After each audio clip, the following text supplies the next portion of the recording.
আসসালামু আলাইকুম। সরকারি আবাসন অধিদপ্তরে একটি নিয়োগ বিজ্ঞপ্তি প্রকাশিত হয়েছে। এখানে আপনারা সর্বনিম্ন জিএসসি এবং সর্বোচ্চ স্নাতক পাশে আবেদন করতে পারবেন যেকোনো জেলা থেকে নারী ও পুরুষ উভয়। এখানে অফিস সহকারী কম্পিউটার মুদ্রাক্ষরিক নেওয়া হবে 27 জন।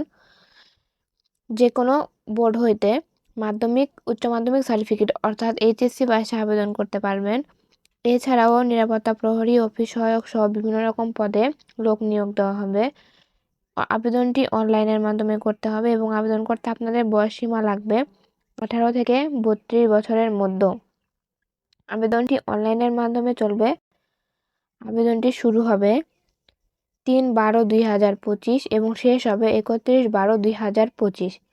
তো যারা আবেদন করতে চান এবং আবেদন প্রক্রিয়া সম্পর্কে বিস্তারিত জানতে অবশ্যই ভিজিট করুন বিডি জবস আলার্ট চ্যানেলটি এবং এরকম আরও নিত্য নতুন চাকরির আপডেট তথ্য পেতে বিডি জবস আলার্ট চ্যানেলটি সাবস্ক্রাইব করে পাশেই থাকবেন। ধন্যবাদ।